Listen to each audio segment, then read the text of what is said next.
अस्सलाम वालेकुम, सुबह बखैर। सिटी अटन के साथ में हुज़ैना सरफराज और दुआ गो हूँ कि आपका आज का दिन बहुत ही हसीन, बहुत खूबसूरत और बहुत खुशगवार गुजरे। और हमारी दुआ होती है कि आपकी ज़िंदगी में जितनी भी मुश्किलें परेशानियाँ हैं वो सब आसान हो जाएँ। अल्लाह पाक आपके लिए ढेरों ढेर खुशियाँ जो है वो आपका मुक़द्दर हो। इंसान को हमेशा जो है ना वो आगे की तरफ देखना चाहिए। कहते हैं कि अगर आपने अपनी ज़िंदगी से कुछ सीखना है तो पीछे की तरफ देखो, और अगर ज़िंदगी को जीना है तो आगे की तरफ देखो। जिसका मतलब ये है कि हम अपनी ज़िंदगी में इरादतन या गैर इरादतन बहुत सारी गलतियाँ करते हैं, बहुत सारी ऐसी मिस्टेक्स हो जाती हैं, लेकिन ख़ुद को पछताने से, कोसने से बेहतर है कि आप उन गलतियों से सीखें और अपनी ज़िंदगी में आगे बढ़ते जाएं। अगर आप माजी में जुड़े रहेंगे तो अपने हाल और मुस्तकबिल दोनों को तबाह कर लेंगे। मुस्तकबिल की बात करें तो हमारे माशरे में बहुत सारी ऐसी आजकल जिद्दतों के साथ बहुत सारी ऐसी सहूलियात फ़राहम कर दी गई हैं जिनका इस्तेमाल करते हुए हम अपनी ज़िंदगी को बहुत आसान, सहल और पहले से खूबसूरत और जो है वो बेहतर बना सकते हैं। लेकिन ज़रूरत इस अमर की है कि वो क्या रिसोर्सेज़ हैं, वो क्या सोर्सेज़ हैं, उसके बारे में हमें पता होना चाहिए। आजकल क्योंकि हम सबको पता है कि सोशल मीडिया का दौर है और सोशल मीडिया का इस्तेमाल जो है वो बहुत आम हो गया है। चाहे छोटा बच्चा है, चाहे बड़े हैं, हर किसी के हाथ में मोबाइल फ़ोन है। और अगर मोबाइल फ़ोन है तो वो सोशल मीडिया से दूर नहीं है। सोशल मीडिया पे डिफरेंट तरह के प्लेटफॉर्म्स हैं जिसको इस्तेमाल करके हम अच्छा बुरा हर तरह का कंटेंट हर कोई अपने लिहाज से बनाता है। तो कोशिश करें कि अगर आपके हाथ में एक सहूलत मौजूद है और आप इससे ग्लोबली लोगों के साथ कनेक्ट हो सकते हैं, लोगों के साथ जुड़ सकते हैं, तो इसका मस्बत अंदाज में इस्तेमाल करें। इसे ख़ुद की ज़िंदगी के लिए और दूसरों की ज़िंदगी के लिए आसान ही रहने दें, ना कि इसका इस्तेमाल करके अपनी और दूसरों की ज़िंदगी को अजीरन कर दें। सोशल मीडिया के थ्रू किस तरह से आप अर्निंग कर सकते हैं और इसका बेहतरीन इस्तेमाल क्या है, इस हवाले से बात करने के लिए आज हमें स्टूडियोज़ में ज्वाइन किया है नवीद अहमद हैं, creative director, social media expert. अस्सलाम वालेकुम सर। जी वालेकुम सलाम। कैसे आप? खैरियत से? I'm good। साथ ही साथ इस मौजू पे बात करने के लिए हमें हमारे रिपोर्टर हैं मोहम्मद अली नारू, उन्होंने ज्वाइन किया है। अस्सलाम वालेकुम। वालेकुम। कैसे मिजाज हैं आपके? अल्हम्दुलिल्लाह। क्योंकि सोशल मीडिया का दौर है, हर बंदा जो है वो सोशल मीडिया यूज़र है। तो नवीद, मैं आपसे सबसे पहले जानना चाहूँगी कि सही इस्तेमाल क्या होना चाहिए सोशल मीडिया का?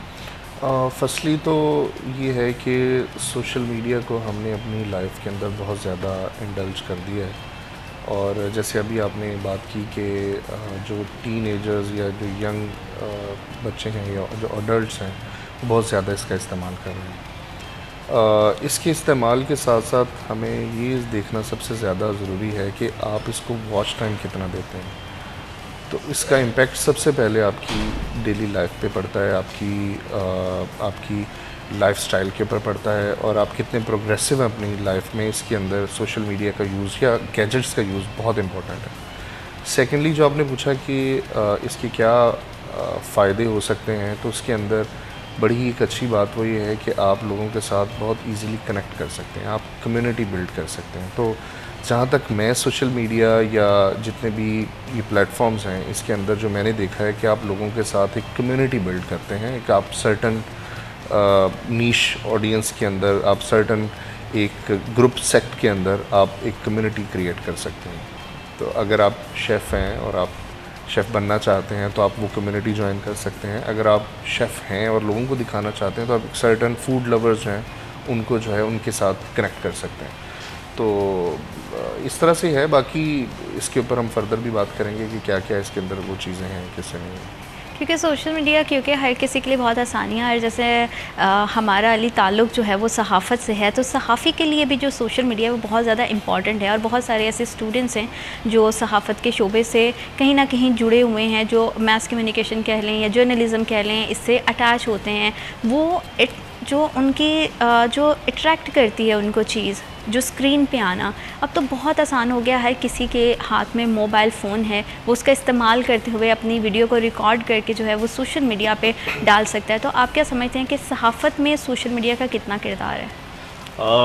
अब तो जो सोशल मीडिया है उस पर पहली बात तो ये कि अब हर कोई सहाफ़ी है उस पर। जहाँ तक हमारे जर्नलिज़म का ताल्लुक़ है, सहाफ़त का ताल्लुक़ है, तो एक जर्नलिज़म के तालिबे होने, इल्म होने के जो वसातों से जो मैं कह सकता हूँ ये है कि पहले हमें मौक़े तलाश करने पड़ते थे। हमें इंतज़ार करना पड़ता था कि अपॉर्चुनिटी मिलेगी, किसी चैनल में हम जॉब करेंगे या किसी अखबार में हम जॉब करेंगे, बीइंग अ रिपोर्टर जॉब करेंगे कहीं, या हम एंकर भर्ती हो गए, कुछ भी हो गया है, तो उसके लिए वक्त दरकार होता था और हमें इंतज़ार करना पड़ता था, बहुत ज़्यादा मेहनत करना पड़ती थी। नो डाउट अब भी मेहनत करना पड़ती है, सब कुछ होता है, लेकिन अब सोशल मीडिया का जो दौर है ये इनकलाबी दौर है सहाफ़त के हवाले से। आप बिल्कुल भी मोहताज नहीं रहे हैं, महदूद नहीं रहे हैं, आप ख़ुद में एक पूरा प्लेटफॉर्म है, ख़ुद में एक चैनल है।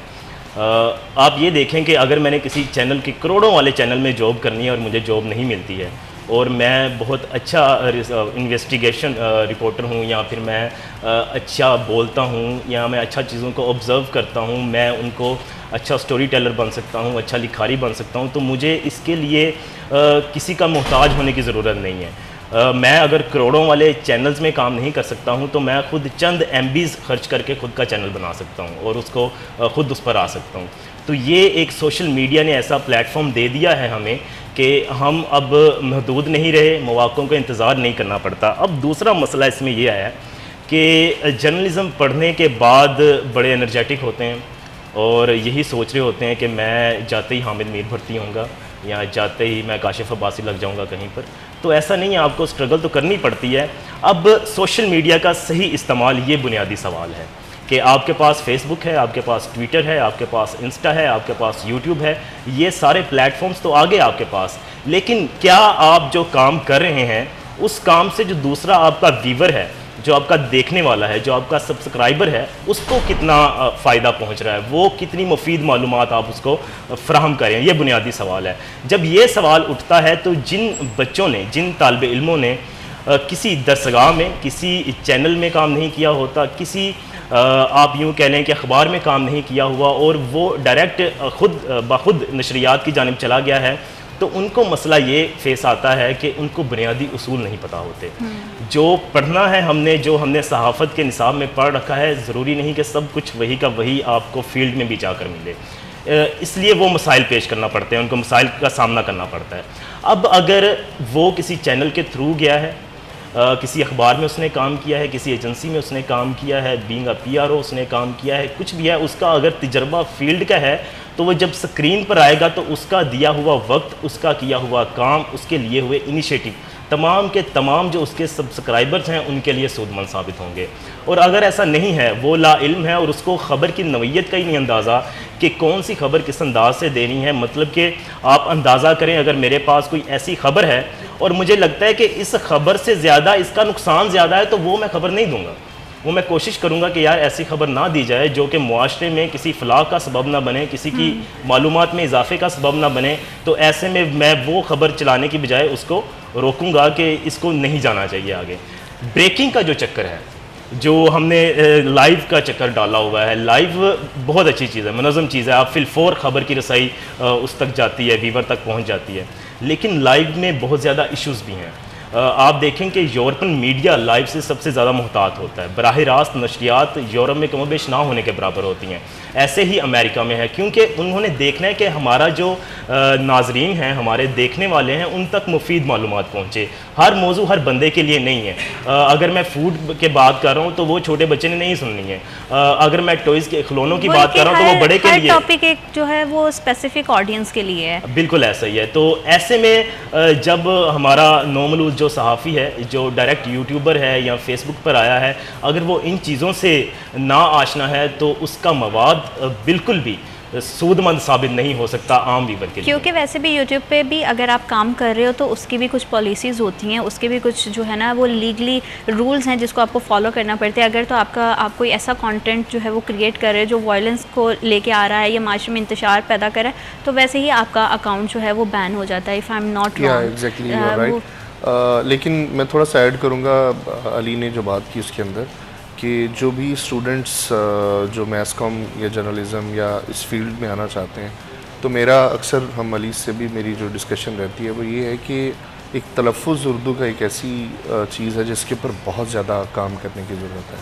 अनफॉर्चुनेटली फैसलाबाद में इस तरह से लोगों के पास इंस्टीट्यूट्स नहीं हैं या ऐसे प्लेटफॉर्म्स नहीं हैं कि जहाँ से आकर के वो सीख सकें और वो बात कर सकें। देखें, इसको ही लिंक मैं करूँगा सोशल मीडिया के अंदर।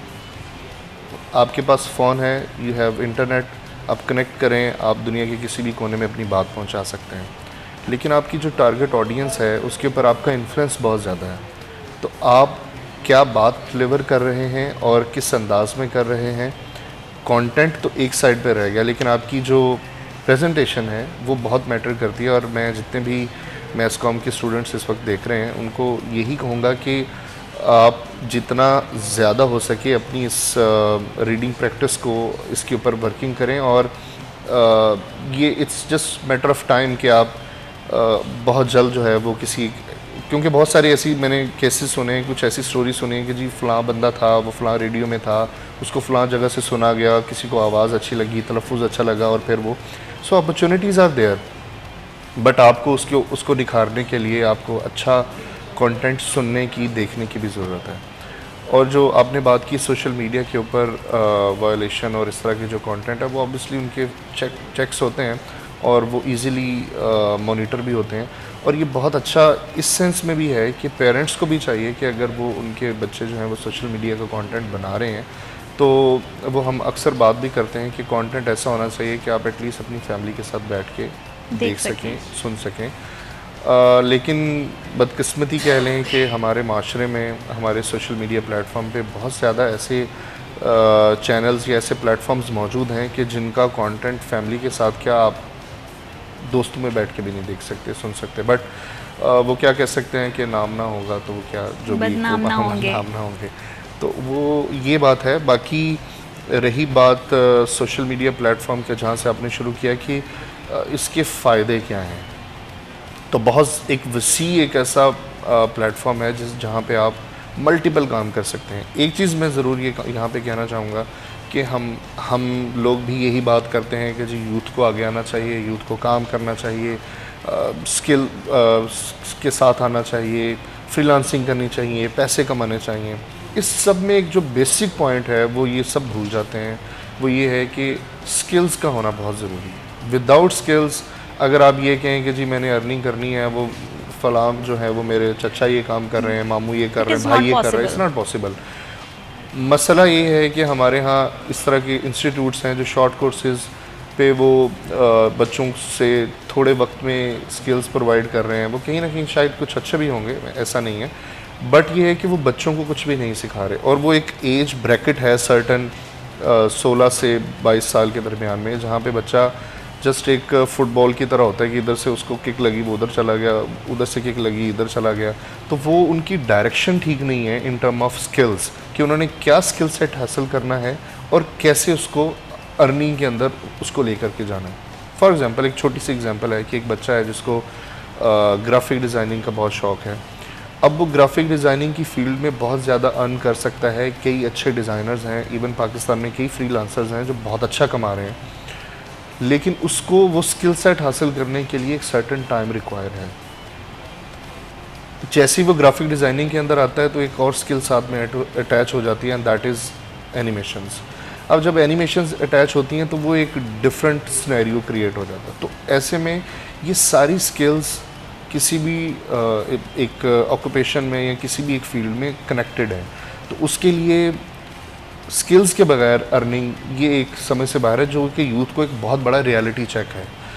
हमारे यहाँ कि हमारे इंस्टीट्यूट में या हमारे पास जो इंटर्नशिप के लिए लोग आते हैं या बच्चे आते हैं, वो उनका पहला मोटिव ये होता है कि हमने कमाना है, तो which is good at some point, but at the same time ये रियलिटी चेक उनको देना बहुत ज़रूरी है कि आपके पास स्किल का होना बहुत ज़रूरी है।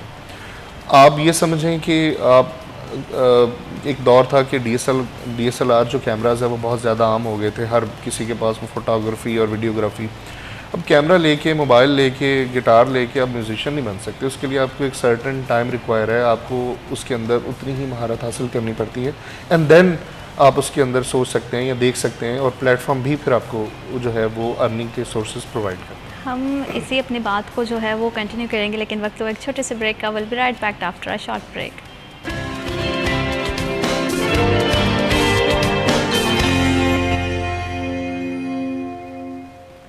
Welcome back after a short break. आप देख रहे हैं सिटी एट 10 और स्किल के हवाले से हम बात कर रहे थे, तो ये एक बहुत बड़ी हकीकत है।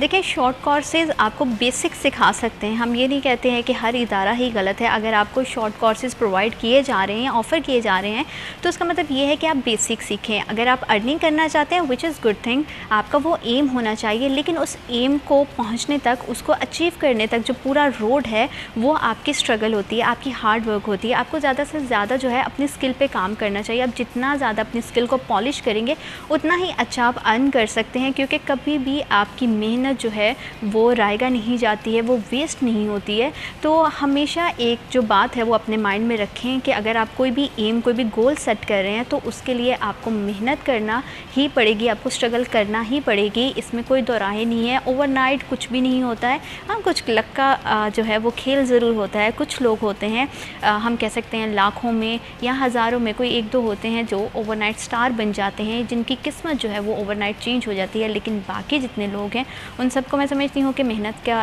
रास्ता अपनाना चाहिए, इसी रास्ते को इख्तियार करके आगे बढ़ना चाहिए। अली, जैसे हम बात कर रहे हैं अभी स्किल के हवाले से, और हमारे मैं ऐसा क्या करूँ, तो उनके लिए मेरा ये खुद का सोचना है कि दुनिया की इस वक्त जो आबादी है वो कमोबेश 7 से 8 अरब के करीब है, और अगर आप कुछ मुनफरिद ना होते तो मेरा ख्याल है कि अल्लाह आपको दुनिया पे भेजते ही ना। तो ये तो वाज़े मकसद है कि आपके पास ऐसा कुछ है जो इन 7 से 8 अरब के पास नहीं था, तो इसलिए आप दुनिया पर आए हैं। अब उसको क्या था वो आपके पास, वो सेल्फ एनालिसिस है, वो ग्रूमिंग है, जो बदकिस्मती से हमारे इदारे नहीं करते हैं। हमारे जो तालीमी इदारे हैं उनका बुनियादी किरदार होना चाहिए। लेकिन सॉरी, मैं यहाँ पे आपको एक चीज़ जो है वो इंटरप्ट करती हूँ। थोड़ा सा इख्तिलाफ है इस बात से कि हमें हमेशा जो है ना इंस्टीट्यूशंस पे ही नहीं डिपेंडेंट रहना चाहिए।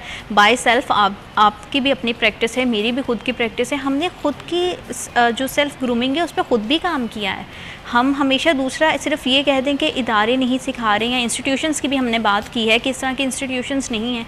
अगर नहीं है तो वो अब हमारे हाथ में नहीं है, लेकिन बाय सेल्फ हमें खुद भी तो इस पे एफर्ट पुट करनी चाहिए। शायद हमारे यहाँ अब ये समझ लिया गया है, हर बंदा समझता है कि मैं अपने आप में बिल्कुल परफेक्ट हूँ।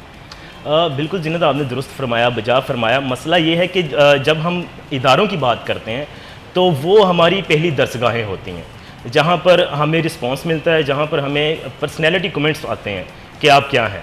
और अगर बीइंग अ टीचर मैं किसी तालिब इल्म में देखता हूँ कि यार ये प्रेजेंटेशन बहुत अच्छी देता है, यार ये लिखता बहुत अच्छा है, इसका बोलने का अंदाज़ बहुत अच्छा है, ये रिसर्च बहुत अच्छी करता है, इसकी क्वेश्चनिंग बहुत ज़बरदस्त है, ये चीज़ों पर गौर व फिक्र बहुत ज़्यादा करता है, ये खेल में बड़ा अच्छा है, ये स्पोर्ट्स एनालिसिस बहुत अच्छा बनेगा, ये बहुत अच्छे कमेंट्स करता है क्रिकेटर्स पर, इसको मैच में बड़ी दिलचस्पी है, यार तुम ये कर लो। तो जब हम दरसगाहों की बात करते हैं, तलीमी इदारों की बात करते हैं, तो वो हमें ये नहीं बताते कि हमने क्या करना है। उनका काम ये होना चाहिए कि आप क्या बेहतर कर सकते हैं, आप में क्या बेहतरी है। तो जब ये चीज़ें हमारे सामने आती हैं, जब हमें कमेंट्स आते हैं, जब हमारी ज़ात पर कोई हमसे बात करता है, तो इसमें एक खुद शनासाई है, इसमें पता चलता है कि मैं क्या करना चाहता हूँ, मैं क्या बनूँगा। अब होता ये है कि हमें सिर्फ़ और सिर्फ, जैसे सर ने बात की कि मकसद हमारा एक होता है कि हमने अर्न करना होता है, उस अर्निंग के पीछे जितनी मेहनत है वो कहाँ से आएगी। मोहम्मद अली जो बहुत बड़े बॉक्सर हुए हैं, उनका वो मशहूर ज़माना मैच था जिसमें वो पहले ही पंच में उन्होंने मैच ख़त्म किया, वो विद इन 5 मिनट्स। तो उसमें जब वो सहाफ़ी ने उनसे पूछा कि जनाब बड़ा मैच है, बड़े घंटों लगेंगे, आपने विद इन 5 मिनट्स मैच का ही खात्मा कर दिया, तो उसका बड़ा ज़बरदस्त वहाँ पे कमेंट था कि तुमने मेरा पंच तो देख लिया, इस पंच को तैयार करने के लिए जो मुझे 20 साल लगे तुमने वो नहीं देखे। तो ये वो चीज़ है कि हम दूसरे बंदे की मेहनत करने को तैयार नहीं है। देखें, रुकावटें आती हैं, मायूसियाँ आती हैं, आप हार भी जाते हैं और आपको नाकामियाँ भी बर्दाश्त करनी पड़ती हैं, सब कुछ करना पड़ता है, लेकिन आखिर में कामयाबी होती है। कामयाबी, अब आपने माइंडसेट क्या बनाया हुआ है कि आपने किसी की जीत को अपनी हार बनाया हुआ है, अपनी जीत को किसी की हार से मुंसलिक किया हुआ है, इसमें कोई माइंडसेट नहीं होना चाहिए। इसमें सिर्फ आपकी मेहनत वो शेर है मियाँ मोहम्मद बख्श का पंजाबी का, अगर आप इजाज़त दें पंजाबी बोलने की, इरशाद हर कोई खेडे जितन जितन तू हारन खेड फकीरा, जितन दा मुल कोडी पवे हारन दा मुल हीरा। कि आपने जीतने का नाम क्या रखा हुआ है, आपने मतलब कि ये क्या है कि आप जीतेंगे दूसरा हारेगा फिर आप जीतेंगे, ऐसा नहीं है। आप सेल्फ मेड अपने आप में खुश रहें, अपने आप को निखारें, अपनी जो पर्सनैलिटी है उसकी डेवलपमेंट पे गौर व फिक्र करें और सोचें कि मैं ऐसा क्या कंटेंट लाऊं यूट्यूब पर। अगर मैं यूट्यूब पर आना चाहता हूं, फेसबुक पर आना चाहता हूं, तो मैं जो लाऊं उससे लोगों का फ़ायदा हो। अब मैं हैरान हूँ, मेरे साथ वाले कुछ मेरे, अगर हम नाकामियों का जिक्र कर रहे हैं तो कामयाबियों का भी जिक्र करना ज़रूरी है। मेरे क्लासमेट्स कुछ ऐसे हैं जिन्होंने एनिमेशन शुरू किया काम, बच्चों के कार्टून्स के ऊपर वॉइस ओवर देने शुरू किए, कहानियाँ जो हैं वो जोड़ना शुरू की, मुनफरिद छोटी छोटी कहानियाँ। यूट्यूब पर उनके हज़ारों सब्सक्राइबर हैं और वो किसी दायरे के मोहताज नहीं हैं, वो सेल्फ मेड अर्निंग कर रहे हैं। मसला ये है कि आपने ये देखना है कि ऐसा आपके पास क्या है जो किसी और के पास नहीं है, और ऐसा अंदाज़ आपका क्या है जो किसी और का अंदाज़ नहीं है। क्योंकि बहुत सारी हम देखते हैं कि जितना वैरायटी ऑफ कंटेंट है, तो ये नहीं हम कह सकते कि आप सबसे करें। जैसे न्यूज़ की बात ही कर लें तो न्यूज़ को प्रेजेंट करने का भी हर किसी का अंदाज़ अलग होता है।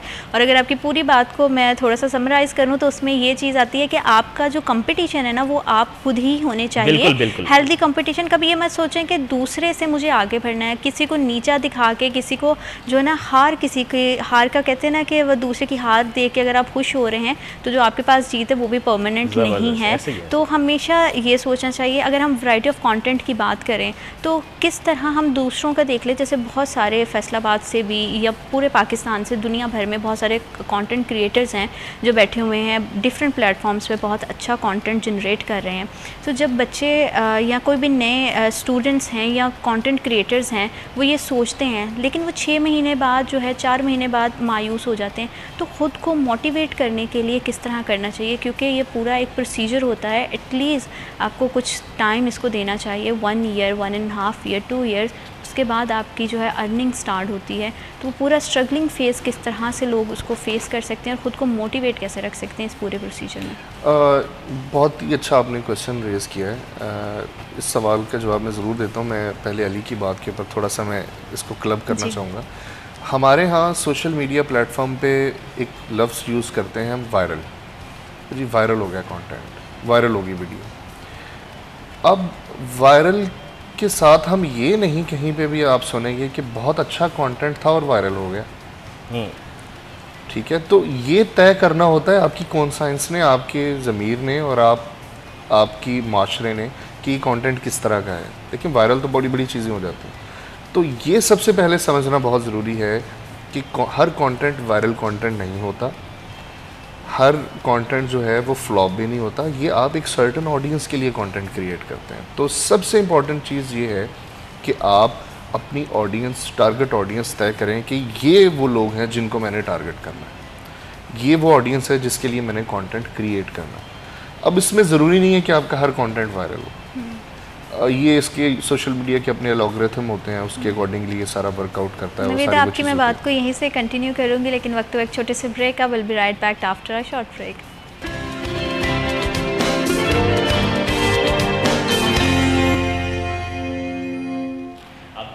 Welcome back after a short break. आप देख रहे हैं सिटी एट 10। सोशल मीडिया के हवाले से बात हो रही है कि किस तरह आप खुद को मोटिवेट रख सकते हैं, और हर जो भी आप टारगेट सेट करते हो उसको अचीव करने के लिए पीछे बहुत सारी मेहनत होती है। हमें आज कामयाब यूट्यूबर्स नज़र आते हैं, इंस्टाग्रामर्स नज़र आते हैं, लेकिन उनके पीछे 2, ढाई, 3 साल की मेहनत है, वो किसी को दिखाई नहीं देते। कहते हैं ना कि कामयाबी जब बोलती है, उसका डंका बोलता है, तो आपको सिर्फ कामयाब इंसान नज़र आता है, उसके पीछे उसके पाँव में पड़े हुए छाले किसी को दिखाई नहीं देते हैं।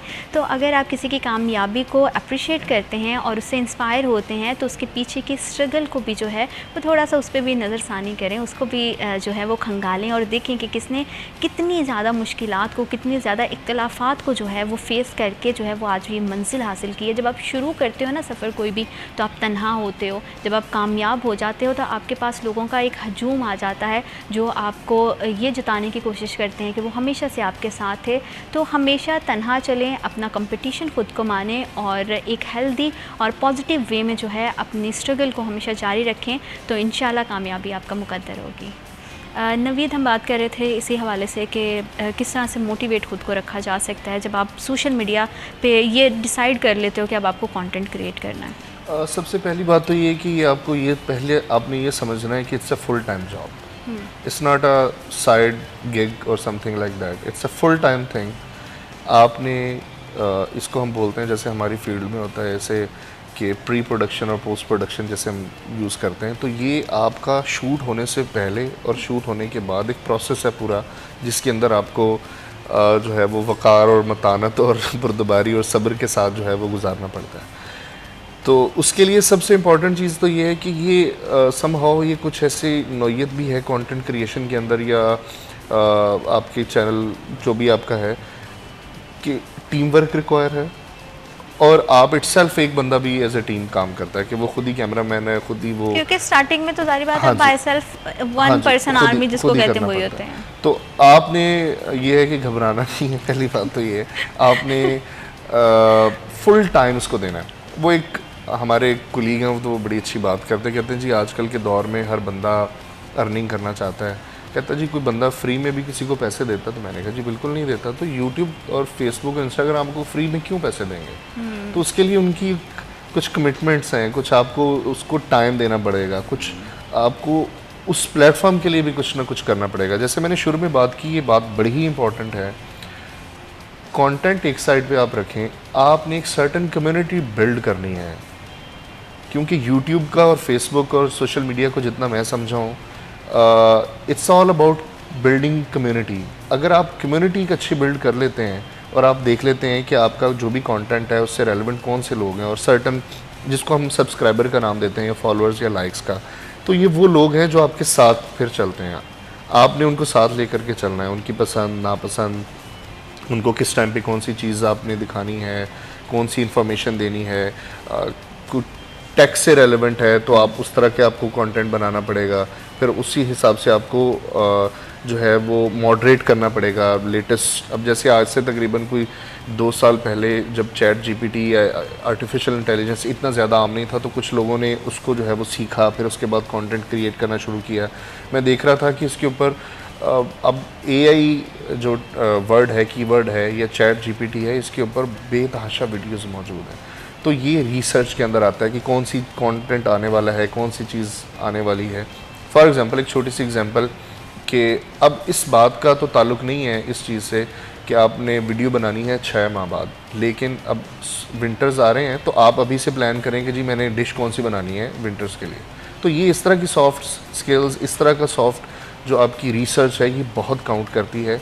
एंड सेकेंडली कंसिस्टेंसी बहुत रिक्वायर है। अगर आप ये कहें कि आप एक वीडियो डाली और 3 माह बाद आपने वीडियो डाली, उसका कोई फ़ायदा नहीं है।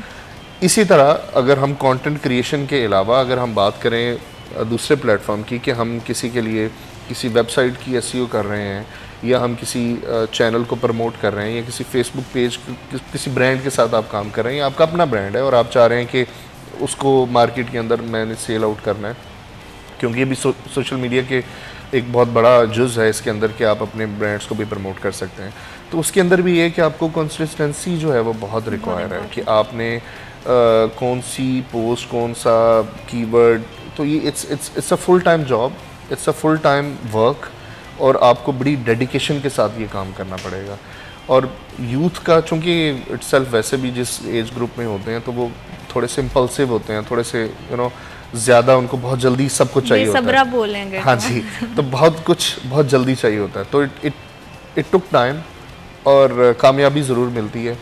आप मेहनत करें, यही उसका बेसिक जो है वो की पॉइंट वो यही है। हाँ, क्योंकि कुछ चीज़ें हैं जब भी हम सोशल मीडिया पे आते हैं तो हम दूसरों को देख के कहते हैं कि अच्छा उसने स्टार्ट किया तो शायद डे 1 से ही अर्निंग स्टार्ट हो गई है, लेकिन उसमें यह है कि आपका कॉन्सेंट्रेट रहना बहुत ज़्यादा इंपॉर्टेंट है, आपका बैलेंस चीज़ों को करके।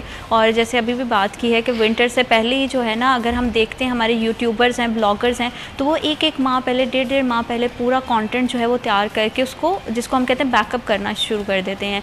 तो अर्निंग के हवाले से अगर अली मैं पूछूँ तो किस तरह स्टूडेंट जिसको स्क्रीन पे या कहीं चैनल पे जो है वो चांस नहीं मिल रहा, और उसके लिए अच्छा वक्त है क्योंकि आजकल जो है वो बहुत ज़्यादा इसका रुझान है सोशल मीडिया का, तो आपको लगता है कि क्या परफेक्ट टाइमिंग हो सकती है, और किस तरह से अगर कोई इनिशिएटिव लेना चाहे तो उसको किस तरह के, कौन सी ऐसे फैक्टर्स हैं, की फैक्टर्स हैं जिसको माइंड में रखना चाहिए कि इस चीज़ को मैं आगे लेके बढ़ सकता हूँ, स्पेशली इन जर्नलिज़म, क्योंकि journalism is the massive industry, उसमें सिर्फ आप न्यूज़ नहीं है, उसमें और भी बहुत सारी चीज़ें आ जाती हैं। इसमें ज़ीनत ये है कि सबसे पहले तो हमें इस चीज़ के लिए तैयार हो जाना चाहिए और समझ जाना चाहिए कि अब दुनिया का जो सबसे बड़ा प्लेटफॉर्म है वो इंटरनेट है। हर चीज़ में इंटरनेट है। अब आपने ई मार्केटिंग की तरफ आना है, ई कॉमर्स की तरफ आना है, फ्रीलांसिंग की तरफ आना है, तमाम तर जो है। अब अगर कोई नौजवान बाहुनर होते हुए, हुनरमंद नौजवान वो कहता है कि मैं बेरोज़गार हूँ, तो इसमें उसकी खुद की नाकामी है बुनियादी तौर पर, कि वो इस जदीद दौर में इन चीज़ों से लाइल्म है या जानबूझकर अनजान बना हुआ है।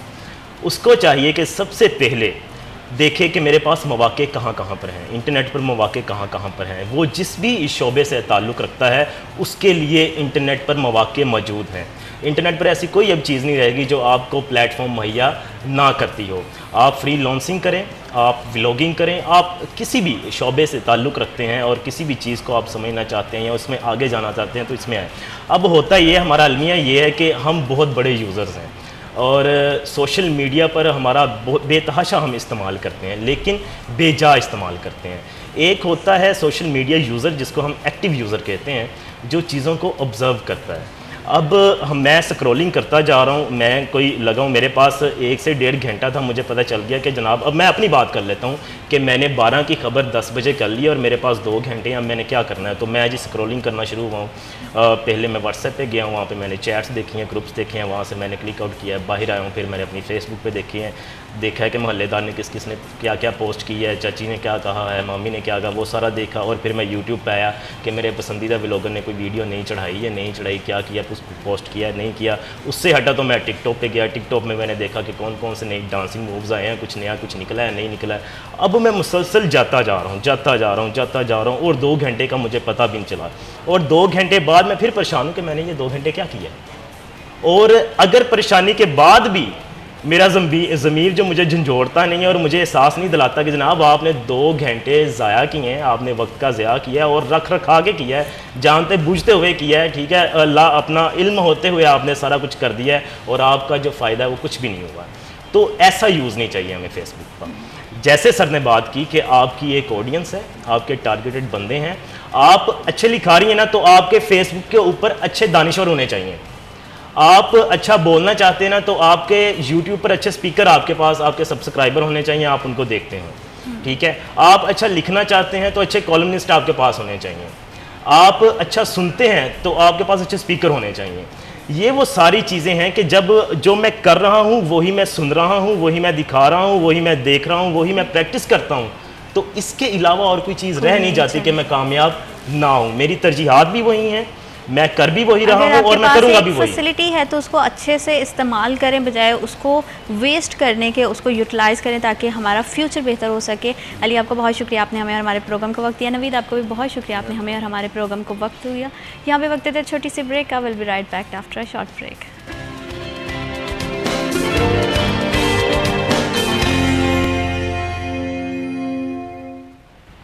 Welcome back after a short break. आप देख रहे हैं सिटी एट 10। पाकिस्तान में अगर खेलों के हवाले से बात की जाए तो यहाँ बहुत सारे खेल खेले जाते हैं और स्पेशली अगर पंजाब की बात की जाए तो पंजाब की ज़मीन इतनी ज़रखेज़ है कि जिन्होंने ऐसे ऐसे जो प्लेयर्स हैं, या अगर बात करें कि ऐसे ऐसे हीरे तराशे हैं जो इंटरनेशनल लेवल पे पाकिस्तान का नाम रोशन करते हैं। बहुत सारे मुतअद्दिद खेल हैं जो पंजाब में खेले जाते हैं। स्पेशली अगर बात की जाए तो कबड्डी है, पहलवानी का नाम है, और उसी में एक बहुत उभरता हुआ नाम जो है वो नेज़ाबाजी है। और वैसे भी नेज़ाबाजी को जो है वो पाकिस्तान का रवायती खेल, तारीख़ के हवाले से भी देखा जाए तो इसे रवायती खेल शुमार किया जाता है।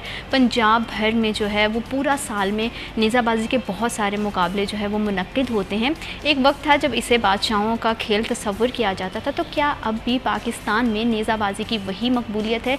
बढ़ते हुए जो है वो जिस तरह से जिद्दत की तरफ हालात जा रहे हैं, क्या अब भी नौजवान नेज़ाबाजी की तरफ आ रहे हैं? और नेज़ाबाजी कितना खूबसूरत खेल है और इसको किस तरह से खेला जाता है, इसी हवाले से बात करने के लिए हमें आज स्टूडियोज़ में दो बहुत ही अहम और ख़ास मेहमानों ने जो है वो ज्वाइन किया है। सबसे पहले हमारे मेहमान हैं जिनको मैं तारुफ़ करवाते हुए बहुत ही ज़्यादा जो है वो खुशी और फ़ख्र महसूस कर रही हूँ, क्योंकि वो फ़ख्र पाकिस्तान हैं। उनका ताल्लुक़ फैसलाबाद की तहसील तांदावाला से हैं और पंजाब से, स्पेशली फैसलाबाद से जो बंदा ताल्लुक़ रखता है उनके साथ एक अपनी ही जज्बाती जो है हमारी वाबस्तगी होती है।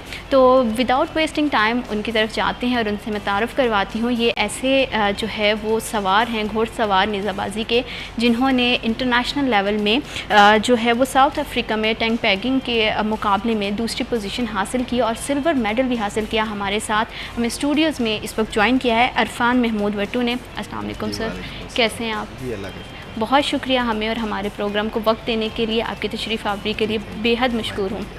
साथ ही साथ हमें स्टूडियोज़ में हमारे दूसरे मेहमान ने ज्वाइन किया। देखें, जहाँ खेल खेले जाते हैं तो उन खेलों को प्रमोट करने के लिए, सपोर्ट करने के लिए भी किसी का हाथ होता है। तो जो हमारे दूसरे मेहमान हैं वो भी कुछ इसी तरह का जो है वो खिदमात सर अंजाम देते हैं। वो टेंट पेगिंग प्रमोटर हैं राना ज़ीशान जावेद। अस्सलाम वालेकुम सर, कैसे हैं आप? खैरियत से हैं? अल्लाह का शुक्र। आपको भी बहुत शुक्रिया हमें और हमारे प्रोग्राम को वक्त देने के लिए। सर, फ़र्स्ट ऑफ़ ऑल आपसे जानना चाहती हूँ, आप प्राइड ऑफ पाकिस्तान हैं। बहुत खुशी होती है ऐसे मेहमानों को मदऊ करके, उनसे बात करके जो पाकिस्तान को इंटरनेशनल लेवल पे जो है वो प्रमोट करते हैं। तो पहले मैं जानना चाहती हूँ, ज़रा थोड़ा सा स्टार्टिंग से शुरू करते हैं कि बचपन कैसा रहा, किस तरह आप इस खेल की तरफ आए? जी, बिस्मिल्लाहिर्रहमानिर्रहीम। सबसे पहले मैं आपको बताता चलूँ कि चूँकि मैं प्योर हम पंजाबी लोग हैं, दरिया रावी के किनारे पे रहने वाले, तो घोड़े वगैरह जो हैं ये हमारी शुरू से सकाफ़त का भी हिस्सा है और ज़रूरत भी थी। आज से कुछ साल पहले तक हमारे इलाके में तो घोड़ों पे ही सफ़र होता था, तो हर घर में घोड़े होते थे। मेरे दादा से लेकर उनके बड़े जो थे सब ने घोड़े रखे हुए थे, अस्तबल थे उनके। तो बचपन से राइडिंग वगैरह करता था। और जब मैंने ग्रेजुएशन यहाँ से गवर्नमेंट कॉलेज फैसलाबाद जो यूनिवर्सिटी बन गई है, वहाँ से मैंने ग्रेजुएशन की, तो उसके बाद मैं अपने गांव चला गया। वहाँ पे टाइम पास करने के लिए राइडिंग तो मुझे स्किल तो थी, लेकिन कोई गेम ऐसी नहीं थी जो मैं खेलता और उस पर मेरा वक्त गुजरता रहता। तो इसके लिए फिर मैंने नेज़ाबाजी स्टार्ट कर ली। तो कुछ अर्सा नेज़ाबाजी करने के बाद फिर जब मुझे इसके बारे में पता चल गया और मैं इंटरनेशनल नेज़ाबाजी की तरफ रुझान हुआ, तो अल्हम्दुलिल्लाह 2017 से मैं पाकिस्तान टीम का प्लेयर हूँ और पाकिस्तान के लिए 2 वर्ल्ड कप मैं खेल चुका हूँ। तो पहले से भी कोई फैमिली में था जो मतलब इस तरह की नेज़ाबाजी कर रहा था या मुख्तलिफ कंपटीशन में हिस्सा ले रहे थे? जी, मेरे घर में घोड़े थे, लेकिन ना तो मेरे वाले साहब नेज़ाबाजी करते थे और ना मेरे कोई कज़न वगैरह में से। लेकिन हमारे मेरे अंकल थे मलिक असलम वट्टू साहब, वो नेज़ाबाजी करते थे। उनको देख के थोड़ा मतलब मुझे इसकी तरफ मेरा रुझान हुआ है। सही। सर, आपसे जानना चाहती हूँ, क्योंकि आप जो है ज़ाहिर बात है एक गेम होता है, उसको सपोर्ट की भी बहुत ज़्यादा ज़रूरत होती है और आप प्रमोट करते हैं, किस तरह से आप जो है वो इस शोबे के साथ मुंसलिक हुए और क्या आप खुद भी कभी नेज़ाबाजी की आपने? नहीं जी, मैंने खुद नेज़ाबाजी नहीं की। मेरा रकबा तांदलियाँ वाले में ही है, इरफान के बिल्कुल करीब। वहाँ एक लोकल नेज़ाबाजी होती थी, उसको देख के मुझे शौक़ हुआ 2007 से। 2007 में मैं इस शौक़ में इन हुआ और अब तांदलियाँ वाले में कुछ 3-4 नेज़ाबाजियाँ सालाना होती हैं। उनमें हमारे जो ग्रुप है, हम उसमें 5-6 दोस्त हैं, हम इकट्ठे मिल के उनको अरेंज करते हैं। उनमें एक 4 कंजवानी में है, एक 613 शदमान के चक में होती है, एक झामरा है तांदलियाँ का, एक जो जहाँ से राय अहमद खान शहीद है, एक उधर उस जगह होती है। ये 3-4 नेज़ाबाजियाँ जो सी हैं वो वहाँ होती हैं, तो वहाँ तो अगर सालाना बात करें या साल भर में देखें तो ऑलमोस्ट कितने होंगे अप्रॉक्सीमेटली पंजाब भर में? जो हमारे सीज़न होते हैं, सीज़न अब स्टार्ट हुआ है, ये नवंबर तक जाएगा, नवंबर एंड तक। उसके बाद फरवरी से लेके मार्च अप्रैल तक ये 6 महीने का टूर बनता है, जिसमें नेज़ाबाजी के मेले वगैरह जो से हैं वो होते हैं। वो सिलसिला चलता रहता है 6 माह तकरीबन। सही।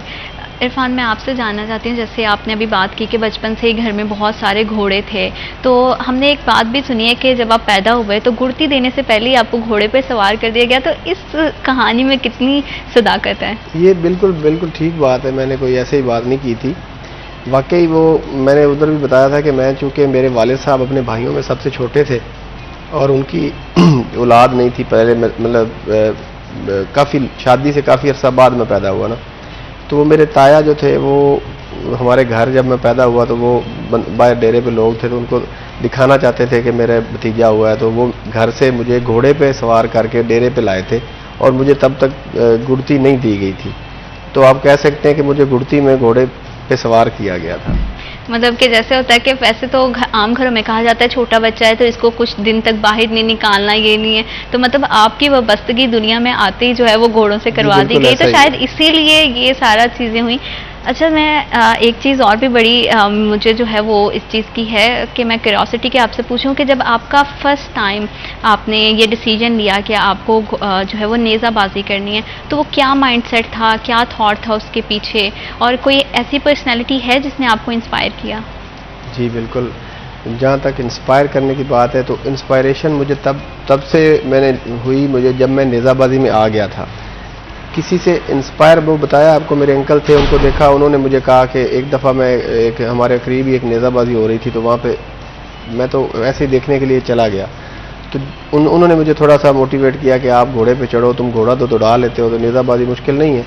मुझे बड़ा डर लग रहा था कि ये मैंने पहले जो कभी किया नहीं था काम, लेकिन जब फर्स्ट रन के बाद मेरे वो डर और वो सारा कुछ ख़त्म हो गया, उसके बाद जो इंस्पायरेशन है वो मुझे बहुत से लोगों से मिली है। मैंने पहले भी कई दफ़ा बताया है कि मुझे हमारे इलाके में एक राय वरियाम खान थे ख्याली का, वो अल्लाह ताला उनको जन्नत में जगह दे, वो बहुत मतलब अच्छे सवार थे, उनका स्टाइल मुझे पसंद था। इसी तरह और भी बहुत सारे नाम हैं जो मतलब जो मुझे पसंद थे, लेकिन मैं लेना चाहूँगा मेरे उस्ताद भी हैं, मियाँ जवेद गुज्जर साहब मंडी बहाउद्दीन से, मलक फ़ारूक बंदयाल साहब थे खुशाब से, बासिफ गिल एक फैसलाबाद से उनका ताल्लुक़ था। अब तो खैर वो नेज़ाबाजी नहीं करते हैं, लेकिन उनसे मैं बड़ा इंस्पायर हुआ। और भी बहुत से लोग जो मुझे अच्छे लगते थे कि इनकी तरह का राइडर मुझे बनना चाहिए। सही। सर, आपसे मैं जानना चाहती हूँ सुशांत साहब के जिस तरह के बहुत सारे मुकाबले होते हैं नेशनल लेवल पर, इंटरनेशनल लेवल पर, सूबाई लेवल पर भी होते हैं, तो क्या आप सिर्फ जो इंटरनेशनल मुकाबले हैं उन्हीं को सपोर्ट करके प्रमोट कर रहे हैं, या नेशनल और जो सूबाई लेवल पे, प्रोविंशियल लेवल पे हो रहे हैं उनको भी आप सपोर्ट करते हैं?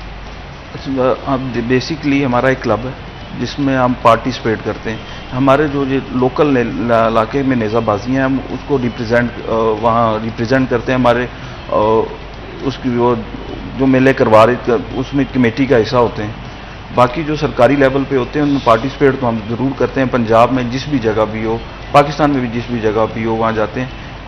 तो हर जगह तकरीबन कोशिश होती है कि वो अच्छा मेला हो, वहाँ जाया जाए और पार्टिसिपेट किया जाए।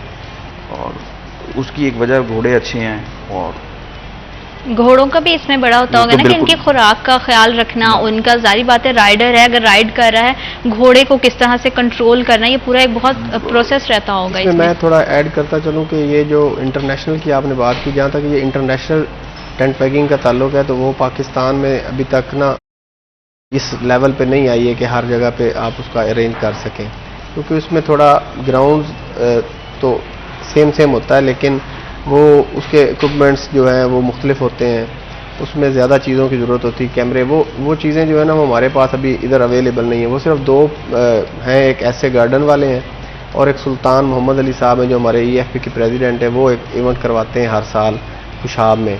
प्राइवेटली ये दो इवेंट ये हैं जो मतलब मुनक्कद होते हैं पाकिस्तान में, या EFP अगर कोई सरकारी इवेंट करवा दे जो हमारी इक्वेस्ट्रियन फेडरेशन ऑफ पाकिस्तान है, तो इसके अलावा इंटरनेशनल इवेंट तो होते ही नहीं है। ये राना साहब जो प्रमोशन करते हैं या राना साहब जो ताउन करते हैं नेज़ाबाजी के साथ, वो नेशनल जो नेज़ाबाजी है हमारी यहाँ पे चैम्पियनशिप्स होती हैं, मिसाल के तौर पे तांदलेवाला में या फैसलाबाद में या कहीं भी, मिसाल हमारे दोस्त हैं इंजीनियर आसिफ रज़ा साहब लाहौर से, वो उधर इवेंट करवाते हैं लाहौर में। तो फिर हम लोग सारे, चूँकि सारे पंजाब से दोस्त इकट्ठे होकर वहाँ पर जाके उनका साथ देते हैं, उनके साथ मिलकर अरेंज करना या लोगों को अकोमोडेशन का बंदोबस्त करना या जो भी हमारे ज़िम्मे लगे वो हम सब मिल के करते हैं। तो ये हमारा एक ग्रुप है जो मिला के 5-4 नेज़ाबाजियाँ हम लोग साल में अरेंज करते हैं। क्योंकि इसमें एक बड़ा अलमिया ये भी है ना कि हमारी हुकूमतों की तरफ से उतना सपोर्ट भी नहीं है, उतना बजट भी नहीं होता है और उतनी ज़्यादा फैसिलिटेट भी नहीं किया जाता है, ताकि जो भी कोई भी खेल हो, चाहे वो नेज़ाबाजी का है या कबड्डी का है या मतलब आप किसी भी तरह, और क्रिकेट की तरफ चले जाओ, हॉकी की तरफ, खेलों में सिर्फ अगर बात करें तो क्रिकेट को शायद वो अहमियत और वो चीज़ हासिल है कि इसमें लोग एक्सेल कर रहे हैं, बाकी खेलों का बहुत बुरा हाल है। जी बिल्कुल, गवर्नमेंट जो है इसमें बिल्कुल हमारे तवज्जो नहीं है उनकी, मतलब सब गेमों के लिए ग्राउंड्स वगैरह ज़रूरी होते हैं। नेज़ाबाजी का सबसे मेन इशू जो है ना वो ग्राउंड का है। हमारे यहाँ जो है ना पाकिस्तान में, शायद दुनिया में सबसे ज़्यादा टेंट पैगर जो है वो पाकिस्तान में है, तकरीबन कुछ 7-8 हज़ार लोग जो हैं वो नेज़ाबाजी करते हैं, और ये इतना पसंदीदा और लोगों के लिए तफरीह वाला खेल होता है कि अगर आप किसी भी जगह पे नेज़ाबाजी का इनेकाद कर दें, छोटी नेज़ाबाजी थोड़े घोड़ों की भी हो, तो उसमें जो गैदरिंग है वो बहुत ज़्यादा हो जाएगी, लोग देखने वाले बहुत ज़्यादा आ जाएंगे। किसी और खेल में इतना इंटरेस्ट नहीं लेते हैं लोग, लेकिन उसके बावजूद भी हमारी गवर्नमेंट ने इस पे कभी तवज्जो नहीं दी है। EFP अपने तौर पे हमारा जो इदारा है वो इसको ऑर्गेनाइज़ करता है, लेकिन फंडिंग की कमी की बायस वहाँ भी मतलब जो है ज़्यादा अरेंजमेंट, चैम्पियनशिप होती है साल में एक दफ़ा, तो ये ज़्यादा से ज़्यादा इसको गवर्नमेंट अगर सरपरस्ती करे, हर डिवीज़न में हर साल नेज़ाबाजी हो, ग्राउंड अवेलेबिलिटी हो, तो जो हम अभी सेकंड प्लेस पे आई है हमारी टीम, या मैं सऊदी अरब पहले नंबर पे आया है, तो हमारे जो प्लेयर हैं वो जब आगे आएंगे सारे, उनको मौका मिलेगा तो इंशाल्लाह वर्ल्ड कप लाना या ये हमारे लिए कोई मसला नहीं है। इंशाल्लाह वैसे भी कोशिश करते रहें तो कामयाबी जो है वो मुकद्दर होती है, और खेल में जो है हार जीत वो हिस्सा है, पहला नंबर दूसरा नंबर नहीं, उसमें प्रॉपर होती है कि आपने उसमें मेहनत कितना किया है, कितना आपने जो है उसमें सर्व किया है। ज़ीशान साहब, मैं आपसे जानना चाहती हूँ कि जैसे इरफान ने बात की है कि हुकूमत की सपोर्ट भी बहुत ज़्यादा ज़रूरी है, तो खेलों का मैदान हो और उसमें जितनी भी फैसिलिटीज़ उस लिहाज से जो है ना बड़ी हमारी बदकिस्मती है कि हुकूमतें उतनी ज़्यादा तवज्जो नहीं देती हैं। बिल्कुल ऐसा ही है। हमारे तहसील तांदनिया वाले में तकरीबन 5-6 साल पहले सरकारी, हर साल एक सरकारी लेवल पे मिला होता था, नेज़ाबाजी होती थी, जो कि अब वो भी ख़त्म हो गई है, पिछले 5-6 साल से बिल्कुल ख़त्म हो गई। लास्ट नेज़ाबाजी तहसीलदार साहब थे मलक सिकंदर खान टेवाना साहब, उन्होंने करवाई थी, उनकी सरपरस्ती में हुई थी, जो कि अच्छा इवेंट था। हमारे तांदनिया वाले में लोकल लोग मिल के नेज़ाबाजी करवाते हैं, और जबकि गवर्नमेंट की कोई सरपरस्ती हासिल नहीं है, किसी किस्म का कोई भी फैसिलिटेशन बिल्कुल किसी किस्म की कोई नहीं है। हम सब इंडिविजुअली मिल के नेज़ाबाजी के इवेंट्स करवाते हैं, गवर्नमेंट की कोई भी सरपरस्ती हासिल नहीं है। एग्रीकल्चर यूनिवर्सिटी थी, वो भी अब काफ़ी ज़्यादा बैकफुट पे चली गई, यहाँ फैसलाबाद में होती थी, वो भी अब बहुत कम होती है। बहुत लोग बल्कि लोग काफ़ी ज़्यादा इन हुए हैं और सरकार काफ़ी ज़्यादा बैकफुट पे चली गई है। हालांकि होना ऐसे चाहिए कि जैसे हमारे स्टूडेंट्स हैं और तालिब-इल्मी के दौर से ही जो है वो इस तरह से खेलों को प्रमोट करना चाहिए, ताकि बच्चे जो हैं उनका इंटरेस्ट उसमें डेवलप हो। फिजिकली एक्टिविटी आजकल वैसे भी आपको भी इस चीज़ से एग्री करेंगे कि बहुत कम हो गई है, बच्चे मोबाइल फ़ोन्स का बहुत ज़्यादा यूज़ करते हैं, जो इस तरह के फिजिकल खेल हैं उनकी तरफ बहुत कम आ रहे हैं। जी बिल्कुल, देखें आप कोई भी अच्छा स्कूल जो है, मिसाल के तौर पे पाकिस्तान में सबसे ज़्यादा मशहूर स्कूल है Aitchison college.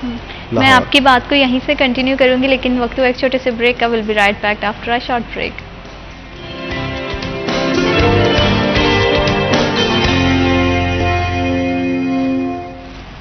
Welcome back after a short break. आप देख रहे हैं सिटी एट 10 और हम बात करें एक बहुत ही जो हमारा रिवायती खेल है नेज़ाबाजी, उसके हवाले से। और स्टूडियोज़ में हमारे साथ बहुत ही ख़ास दो मेहमान जो है वो मौजूद हैं। मैं खुद भी, मुझे बहुत ज़्यादा क्यूरियोसिटी है और एक्साइटमेंट है कि मैं ज़्यादा से ज़्यादा जो है इस खेल के बारे में जानूँ, क्योंकि शायद आने वाली जो हमारी जनरेशन है या मौजूदा जो हमारी नस्ल है उसको इस खेल के बारे में इतना नहीं पता। तो इस खेल को कैसे ज़्यादा से ज़्यादा प्रमोट किया जा सकता है, किस तरह से जो आने वाले बच्चे हैं जो उनका इस खेल में नेज़ाबाजी में इंटरेस्ट है वो किस तरह से अपने लिए आसानियां पैदा कर सकते हैं और क्या रोड मैप उनके लिए होना चाहिए, इस हवाले से हम बात करेंगे। इरफान, आप बात कर रहे थे कि किस तरह से बच्चे जो है वो फिजिकल एक्टिविटी से दूर होकर सोशल मीडिया पे ज़्यादा टाइम सर्व करते हैं, तो इसके पीछे की क्या वजह है? मैं आपको बताना चाह रहा था कि एचिसन कॉलेज है पाकिस्तान का सबसे अच्छा कॉलेज है। वहाँ पे बच्चों को तालीम के साथ साथ घुड़सवारी ज़रूर सिखाई जाती है और उनके पास अपने घोड़े हैं। इसी तरह आप बाहर चले जाएं दूसरे ममालिक में तो राइडिंग जो है वो तकरीबन हर जगह पे सिखाई जाती है, घोड़ों पे चढ़ना, दौड़ाना, ये वो। तो जब वो लोग सिखा सकते हैं तो हमारे तो ये एक किस्म का हिस्सा है ना हमारे मज़हब में, हमारे जो नबी पाक सल्लल्लाहु अलैहि वसल्लम की सुन्नत है। तो सुन्नत के हवाले से भी चूँकि राइडिंग करना, नेज़ाबाजी, तलवार जनी, ये सारी चीज़ें हमारे नबी पाक सल्लल्लाहु अलैहि वसल्लम ने की हुई हैं। तो उस हवाले से भी अगर हम करें, और बच्चों की जहाँ तक सेहत का ताल्लुक है तो एक मोबाइल से आजकल मैं तो समझता हूँ कि वालिदैन का सबसे ज़्यादा गुनाह होता है कि वो अपने आप जान छुड़ाने के लिए बच्चों से, मतलब वो जो उनके शोर से बचने के लिए फ़ौरन उनको मोबाइल लेके देते हैं। तो वो उनको घोड़ों की तरफ लेके आएँ, उनकी राइडिंग स्किल बनाएं ताकि वो उनकी फ़िटनेस पे भी तवज्जो रहे। और जब एक बहुत अच्छा शौक़ है इसमें, जब आप आएंगे तो आपको देखें, हर जिस तरह हम नमाज़ पढ़ने से पहले वज़ू करते हैं तो घोड़ा जो है ना, चूँकि इसको हम हमारे ख़्याल में तो एक पाक सवारी हम गिनते हैं, तो हम ज़रूर उसकी तरफ आने से पहले भी पाक साफ़ रहना चाहते हैं। तो ये सारी चीज़ें अगर बच्चों के ज़हन में शुरू से डाली जाएं तो वो काफ़ी सारे ऐसे बुरे कामों से बच सकते हैं जो कि आपको पसंद नहीं होते। तो ज़रूर ये गवर्नमेंट को ये करना चाहिए कि इसमें शहरों में सरकारी तौर पे क्लब्स बने हों, घोड़े अवेलेबल हों, बच्चे जाके उन पे राइडिंग कर सकें। बेशक उसकी फ़ीस हो, लेकिन कुछ हो तो सही। अब वही ना कि जब एक्टिविटी के लिए कोई जगह ही मौजूद नहीं है तो बच्चे कहाँ जाएंगे। और फिर वही है कि आने वाले बच्चों को इतनी ज़्यादा अवेयरनेस भी नहीं है अब के बच्चों को। उनको लगता है सोशल मीडिया का दौर है, सोशल मीडिया के ज़रिए जो है ना, और बहुत सारी मुतअद्दिद ऐसी ऐप्स भी हैं, गेमिंग भी हैं, जिनके ज़रिए ये इश्तिहार बना दिया गया है कि आप इस पर इतना टाइम सर्व करें तो आपको जो है वो अर्निंग भी हो। तो वो बच्चे जो है ना अर्निंग के झांसे में अपना टाइम जो है वो बर्बाद करते हैं, और इससे सेहत बहुत बुरी तरह जो है वो हमारी मुतासिर होती है। ज़ीशान साहब, आपसे जो है मैं इसी हवाले से जो है वो बात करना चाहती हूँ कि जिस तरह बच्चे हैं, बच्चों का रुझान नेज़ाबाजी की तरफ किस तरह लाया जा सकता है, और अगर कुछ बच्चों का इंटरेस्ट है तो उनके लिए आप क्या काम कर रहे हैं? गवर्नमेंट को चाहिए कि राइडिंग स्कूल्स बने छोटे तहसील लेवल पे, कम से कम एक तहसील लेवल पे एक राइडिंग स्कूल हो। गवर्नमेंट उसकी सरपरस्ती करे, उसमें उसकी बेशक फ़ीस रखी जाए, बच्चों को उनमें सिखाया जाए, और इस तरह बच्चों को नेज़ाबाजी और इस टाइप फील्ड में लाया जा सकता है। और पाकिस्तान स्पोर्ट्स में बच्चों की दिलचस्पी आएगी, मोबाइल लैपटॉप्स इनसे जान छूट जाएगी। मतलब ये एक ज़रूरत होनी चाहिए, लेकिन अब क्या होता है कि बच्चे 24 घंटे जो हैं उसी पे लगे हैं, घर पे भी बैठिए तो वो फैमिली डिस्कशंस भी एक जो है वो बहुत ज़्यादा मुतासिर हो गई हैं। ये चीज़ आपने भी अपने इर्द गिर्द जो है वो फैमिलीज़ में जो है वो एक्सपीरियंस की होगी कि किस तरह बच्चे जो है ना वो सिर्फ फ़ोन में घुसते हैं, तो अब वो आपस में सिर्फ खेलों के लिहाज से नहीं, हर लिहाज से बहुत मुतासिर हो रहे हैं। देखिए जी, जब हम लोग पढ़ते थे, जब हम छोटे थे, तो मेरे ख्याल में, मुझे तो याद नहीं है कि मेरी क्लास में कोई बच्चा ऐसा था जिसको चश्मा लगा होगा या उसको ऐनक लगी थी उसकी नज़र की कमी की वजह से। आज आप स्कूल में चले जाएं तो आपको पहली क्लास से लेकर ही हर क्लास में अगर 20 बच्चों की या 25 बच्चों की क्लास है तो 10 बच्चे आपको चश्मे वाले मिलेंगे। उसकी बेसिक रीज़न जो है ये मोबाइल है। हर वक्त बच्चे इस पर लगे रहते हैं और नज़र उनकी कमज़ोर हो जाती है। उसके साथ साथ आपका दिमाग भी इफ़ेक्ट होता है, कुछ ऐसा मवाद भी होता है जो बच्चों को मतलब उनके ख़राब होने में मदद देता है। तो इनसे बिल्कुल बचना चाहिए, और बच्चों को एक्टिविटीज़ 100%, मैं ये नहीं कहता कि नेज़ाबाजी करें या घोड़सवारी करें। घोड़सवारी बहुत अच्छी चीज़ है, किसी और एक्टिविटीज़ में बच्चों को तवज्जो देनी चाहिए, उनके वालिदैन को, कि ये हमारे बच्चे जो है वो किसी खेल कूद में मसरूफ़ हों।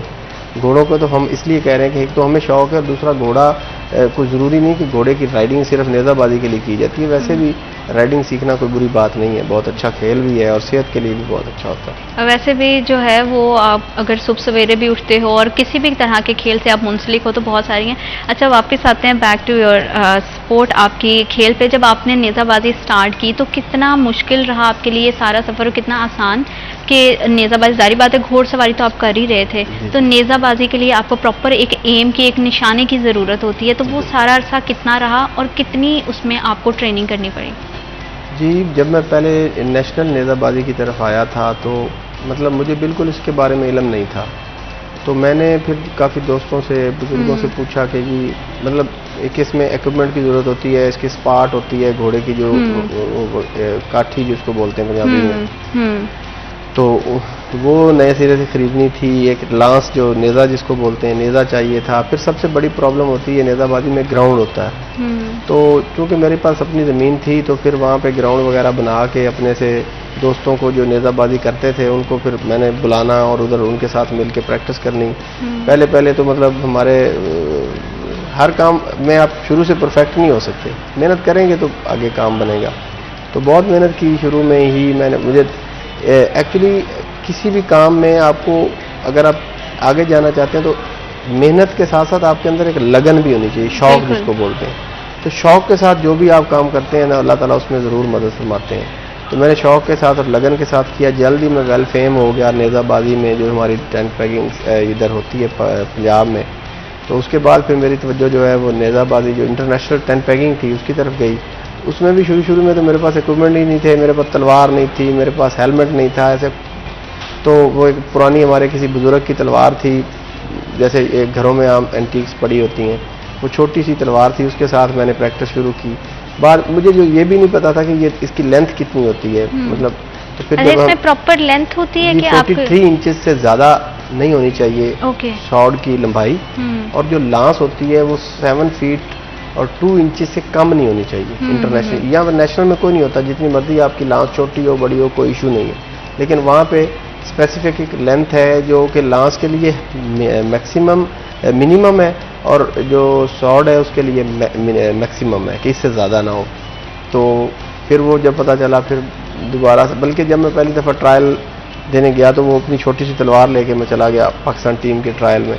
मुझे तो अंदाज़ा नहीं था कि सबके पास इतनी बड़ी बड़ी तलवारें होंगी, वो काफ़ी बड़ी होती, मेरी तलवार बहुत छोटी थी, वो लड़ने वाली तलवार थी जब लड़ाई होती थी तलवारों से। तो जब मैंने देखा तो मैंने कहा यार ये सब लोगों की तलवारें तो बड़ी हैं, तो मैं क्या करूं। फिर मैंने किसी से बारो करके, एक फैसल भट्ट साहब हैं हमारे दोस्त हैं गुजरांवाला से, उनसे मैंने तलवार मांगी कि यार मुझे तलवार दो, मैंने भी इधर पार्टिसिपेट करना है। तो उनकी तलवार के साथ मैंने पार्टिसिपेट किया और अल्हम्दुलिल्लाह मैं पहले नंबर पे आया। पाकिस्तान टीम की सिलेक्शन थी ऑस्ट्रेलिया के लिए, तो उसमें मैं पहले नंबर पे आया। तो जब मैंने वो तलवार वापस भट्ट साहब को वापस की तो उन्होंने कहा नहीं यार ये तलवार अब तेरी है, तो उन्होंने मुझे वो गिफ्ट कर दी।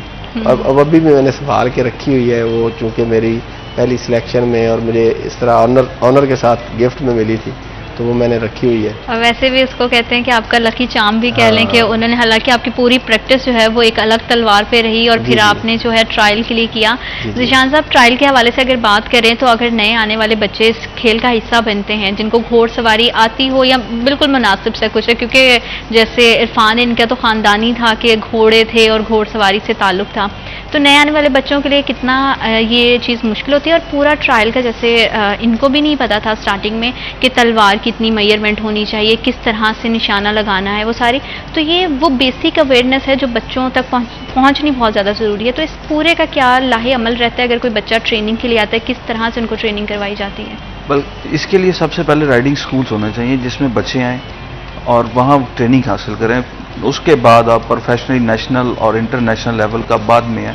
पहले आपको नेज़ाबाजी के बेसिक्स, उसके जो लवाजमात हैं वो पूरे आपको पता होना चाहिए। उससे स्किल्स, आपको बेसिक स्किल्स, और से राइडिंग स्कूल्स हैं, स्कूलों में बच्चों को ट्रेनिंग देनी चाहिए। HSN है, आर्मी के स्कूल्स हैं, वहाँ ट्रेनिंग दी जाती है। यहाँ फैसलाबाद में DPS है, काफ़ी बड़ा स्कूल है, उनके पास बहुत सारी जगह है। उनको चाहिए कि बच्चों को फिज़िकल एक्टिविटीज़ के साथ साथ हॉर्स राइडिंग ट्रेनिंग होनी चाहिए। उनको बेसिक लवाजमात का, हर चीज़ का पता होना चाहिए कि पैक जो है लांस है उसका साइज़ क्या है, ये हर चीज़ उनको आनी चाहिए। क्योंकि अब इंटरनेशनली भी नेज़ाबाजी शुरू होगी, उसका भी वर्ल्ड कप होता है। बच्चे ट्रेन होंगे तो आगे पाकिस्तान आगे जाएगा। हर बंदे की एक टाइम लिमिट होता है, उतनी देर तक ही वो बिल्कुल सही बात है। अगर तो कोई भी आप खेल खेल रहे हैं तो उसमें जो है आपको बेसिक इन्फॉर्मेशन होना बहुत ज़्यादा ज़रूरी है। और इसकी सपोर्ट के लिए गवर्नमेंट को चाहिए कि इस तरह की स्ट्रेटजी प्लान करें कि बच्चे जब किसी भी खेल के बारे में सोचें तो उनके पास प्रॉपर एक जो है वो ट्रेनिंग स्कूल्स होने चाहिए, ट्रेनर्स होने चाहिए, और उसकी जो बुनियादी जो है ना अवेयरनेस वो बहुत ज़्यादा ज़रूरी है। नेज़ाबाजी के हवाले से मज़ीद बात करेंगे, लेकिन वक्त एक छोटे से ब्रेक का। Will be right back after a short break.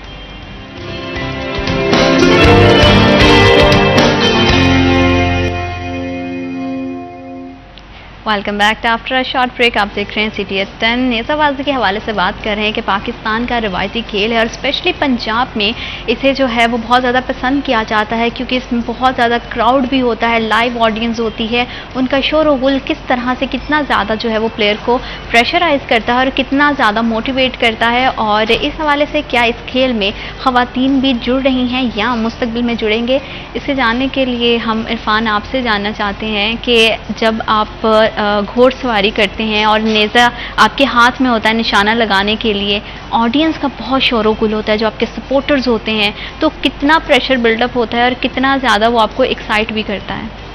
जी बिल्कुल, ये दूसरे खेलों की तरह एक प्रेशर होता है ग्राउंड का और इवेंट का, कि इवेंट हम क्या खेल रहे हैं, हम किस लेवल पे खेल रहे हैं। तो जब इधर नेशनल लेवल पे या पाकिस्तान में कहीं पे इवेंट होता है तो उसका प्रेशर वो नहीं होता, बंदा ज़हनी तौर पे रिलैक्स होता है कि कोई मसला नहीं है। तो अभी हम वर्ल्ड कप खेल के आए हैं तो वर्ल्ड कप का अपना एक प्रेशर था। ये बिल्कुल ये कहना कि नहीं मुझे प्रेशर नहीं होता तो ये गलत बात है, लेकिन उसको टैकल करना, उसके प्रेशर को बर्दाश्त करना आपका स्पोर्ट्समैनशिप जो है वो ज़ाहिर करता है कि आपका क्या है, आपके अंदर जो इस काबिलियत है कि आप उस प्रेशर को बर्दाश्त कर सकें। तो अल्हम्दुलिल्लाह मैंने चूँकि शुरू से ही नेज़ाबाजी जब शुरू की थी तो ही मैंने अपना एक क्लब शलब सेटिंग करके और शुरू से अच्छे अच्छे नेज़ाबाजियों पे मैं गया हूँ, बहुत सारे ऑडियंस के सामने दौड़ता रहा हूँ। तो वो मुझे प्रेशर नहीं होता, वो दिमाग पे बैठता नहीं है, होता है लेकिन वो मैं लेता नहीं हूँ उसको।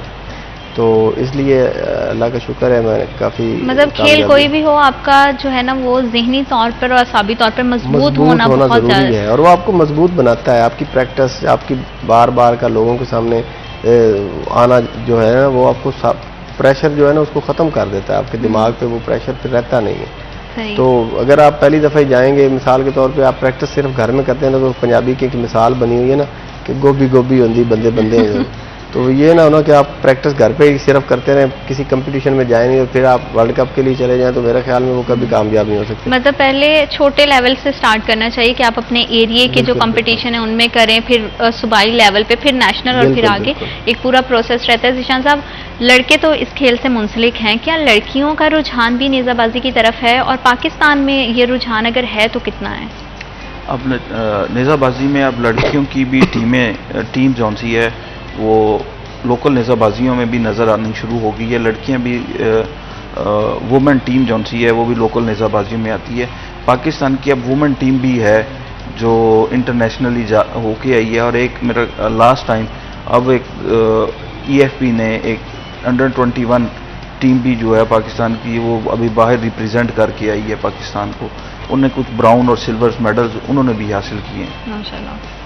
मतलब बच्चियों का भी रुझान इस तरफ है, तो अब तो स्पेशली फिर जो है वो पूरा थोड़ा सा इसमें ऐड करता चलूँ कि ये अभी तो चले अब एक किस्म का वो मैं पढ़ रहा था एक जगह पे, तो वहाँ पे लिखा हुआ था कि इंसान जो है ना वो वापसी की तरफ आ रहा है, कि पहले आप लोग अंगूठे लगाते थे, फिर साइन की तरफ आ गए, फिर उससे जिद्दत, और अब फिर हम अंगूठे की तरफ आ गए। तो उसी तरह ये अब नए सिरे से हो रहा है। नहीं तो पहले तो मैंने पहले भी अगर आपने वो मेरा इंटरव्यू सुना है जिसमें ये मैंने कहा था कि गुड़ती से पहले मुझे घोड़े पे सवार के, तो वहाँ पे मैंने बताया था कि मेरी वालदा जो थी वो राइडिंग करती थी। अच्छा। पास जब हमारे जो गांव वगैरह होते थे वहाँ पे जब कोई फौतगी या शादी होती थी या कहीं जाना होता था तो वो घोड़े पे जाती थी हमारे कबीले की, और बल्कि हमारे सारे इलाके में औरतें जो थी वो ऐसे सफ़र करती थी और ख़ुद से घोड़े चलाती थी। ये नहीं कि उनको किसी ने पकड़ा होता था आगे से। तो वो राइडिंग थी, औरतें राइडिंग कर सकती हैं। पहले भी तो राइडिंग होती रही है ना, जब गाड़ियाँ नहीं थी तो औरतें राइडिंग करती थी।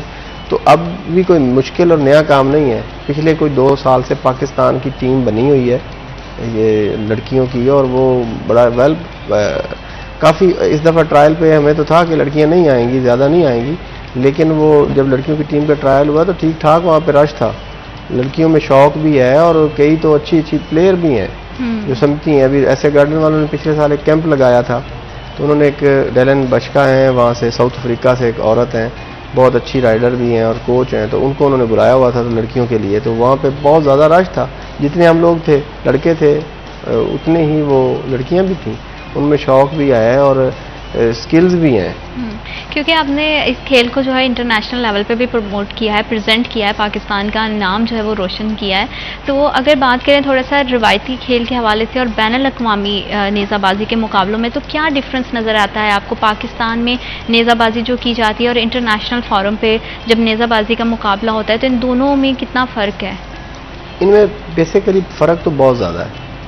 चंद चीज़ें हैं, ज़मीन, घोड़ा, ये 2 मिलती जुलती चीज़ें हैं। बाकी इसमें पहली बात ये हमारे जो ड्रेसिंग में बैठे हैं ये हमारा पंजाबी ड्रेस है, तो इसमें हम नेज़ाबाजी करते हैं यहाँ पे। और उसको नेज़ाबाजी इसलिए बोलते हैं क्योंकि यहाँ पे नेशनल लेवल पे सिर्फ नेज़े से ही वो होता है, उसमें तलवार का कोई कंसेप्ट नहीं होता, तो उसको नेज़ाबाजी बोलते हैं। इंटरनेशनली अगर चले जाएँ तो इंटरनेशनली इसको नेज़ाबाजी नहीं बोलते हैं, ये इसका नाम है टेंट पैगिंग।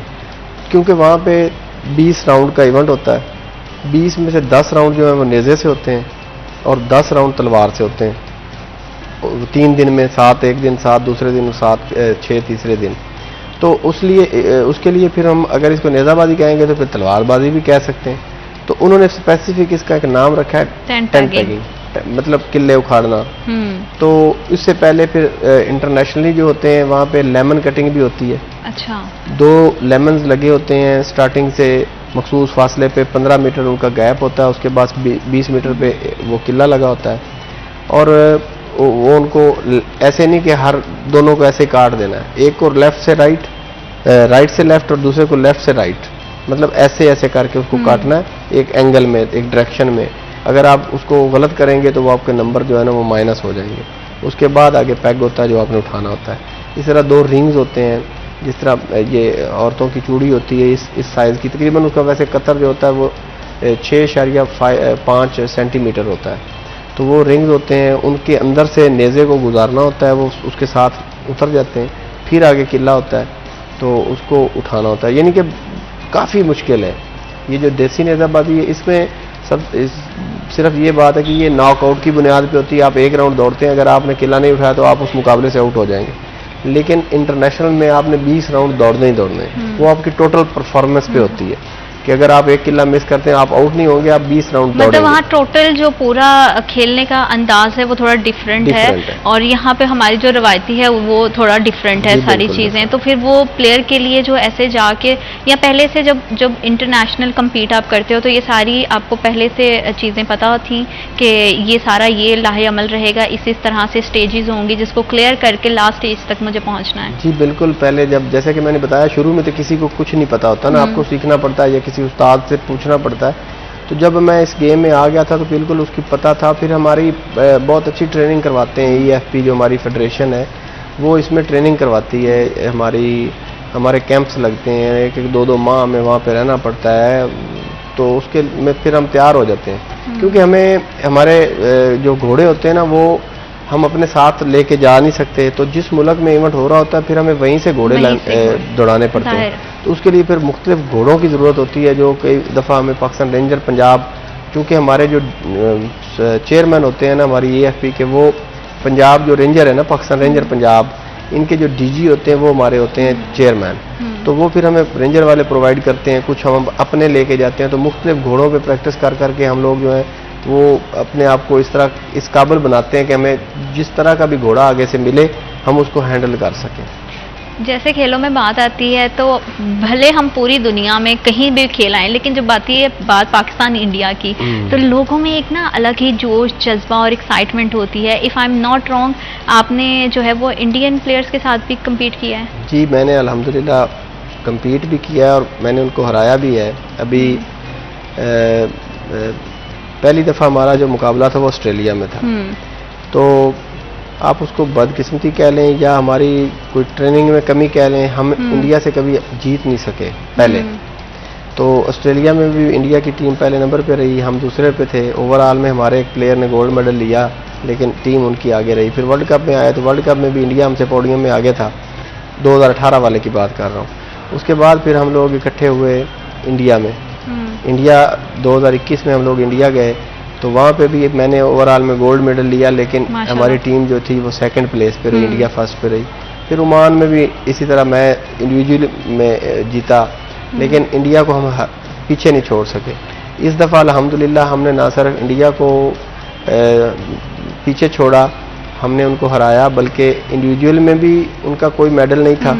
वो हमारे रोजाना हमारे एक प्लेयर मेडल लेते थे। ओवरऑल तो मैं जीता था, लेकिन मतलब ये खुशी एक डिफरेंट होती है क्योंकि इंडिया जो है वो हमेशा से समझा जाता है खेलों में जो है ना हमारा हरीफ समझा जाता है। तो आपको बहुत शुक्रिया, आपने हमें और हमारे प्रोग्राम को वक्त दिया। ज़ीशान साहब आपको भी बहुत शुक्रिया, आपने हमें और हमारे प्रोग्राम को वक्त दिया। खेल चाहे कोई भी हो, मैदान जो है वो सजे रहने चाहिए, और जितने भी खिलाड़ी हैं, प्लेयर हैं, चाहे उनका किसी भी जो है वो खेल से ताल्लुक़ है, गवर्नमेंट को चाहिए कि उनकी सपोर्ट करें, क्योंकि अगर उनकी सपोर्ट होगी वो पाकिस्तान को जो है वो नेशनल लेवल पे जो प्रेजेंट करेंगे, इंटरनेशनल लेवल पे, तो पाकिस्तान ही खेलों में आगे बढ़ेगा और पाकिस्तान का नाम रोशन होगा। अपना बहुत सारा ख्याल रखिएगा। फिर दोबारा से आपसे मुलाकात होगी। Till then take care. अल्लाह के बाद।